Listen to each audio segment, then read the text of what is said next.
Here we are at the workbench with the latest little project. I hesitate to say project, but I'm playing around with something. And it's my attempt to make a Bowande Woohoo Porter loco look a bit more like something like a Stuart Kerr. I'll turn this camera around so that you can get a better look. Here is my mock-up of something where I'm attempting to turn a Porter into something that looks a little bit more like something that maybe Kerr Stuartish. Anyway, a quarry or narrow gauge mining loco. So I've strung my representation of a quarry load behind it, and as someone suggested, for running I've got a load in those now, so that's a real load of sand and gravel. But here it is. So it is just a very quick mock-up, and if this looks all right, I'll try running it like this, steam it up and run it round, see how it feels running around the track. But you can see what it's made of, can't you?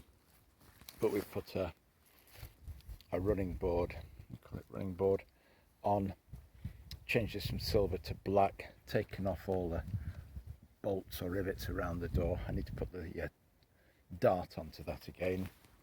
Changed the chimney, taken off the saddle tank and put side tanks on, put in porthole style windows, blocked off the other, changed the shape of that, extended the foot plate back a little bit.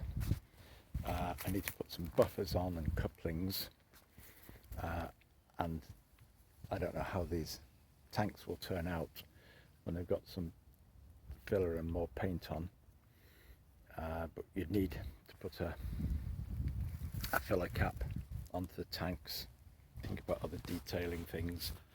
But there we go. My shadow is in the way now. Still partly an open cab, but as I say, looks rather less like the original Porter that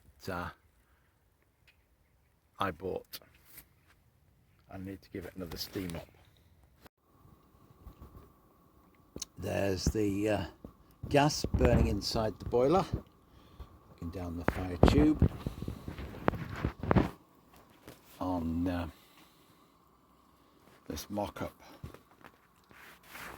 of a slightly different live steam loco. Okay, steam is beginning to come out of that valve, so it suggests I might be able to open it up. Oh, as I open it up, it actually began to move forward. That was reassuring. Okay, let's see. Clear the water from the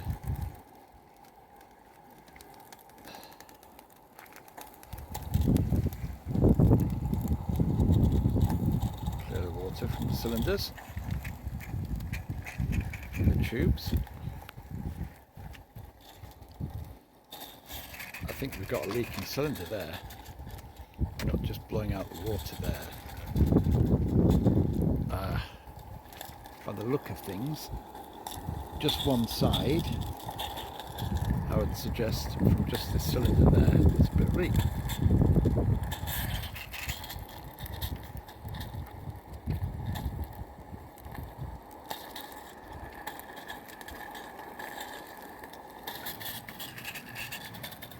So we might lose some efficiency that way. Okay. Open up the regulator. There we go.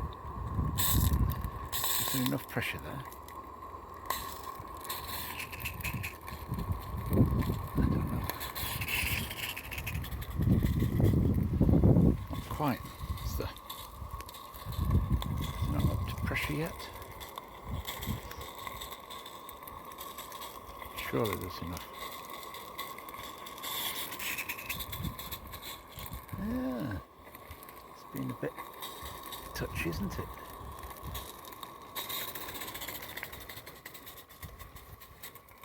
Maybe there's too much load on it. I'll drop a little bit of load off.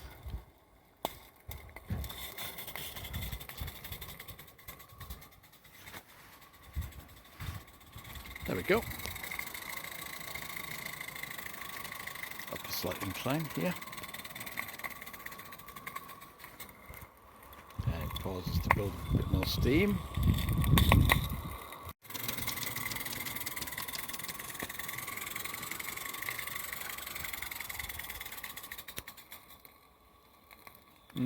Not getting it quite right, the steam and power.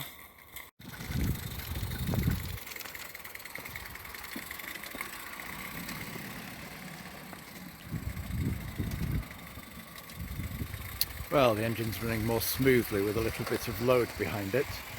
It's coming up behind the oops, just have to danger of, oh, it's racing away now. I'll soon use up the steam though. It's in there.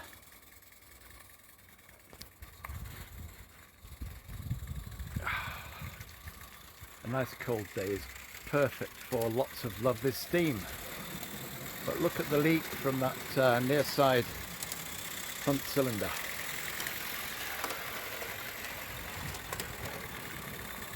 I'm afraid I'm having to run it fast. It needs running in a bit. And once run in, hopefully it will be more controllable. These things need driving, don't they? And we've come to a slight incline here as it comes round the curve.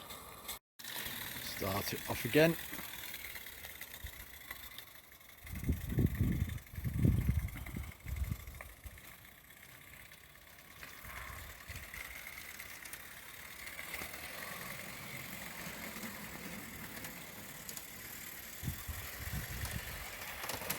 Ooh, yes, going too fast, it's going to derail it. I'm 3 times around my track and it's out of steam. Let me just swing around from one position. I think you've got an idea of how big it is. Goes over there, other side of the garden, back again to here. Yeah. Been a bit stop-start, but as I say, the loco isn't really run in, but the capacity of the gas tank and of the boiler are pretty small, so it isn't going to go very far. And I have a cylinder issue to resolve there. That would save a little bit, I'm sure. Anyway, there we go. I've had a run of the loco. Certainly modifying the superstructure doesn't affect the basic running of the engine, as it were, the motive power unit.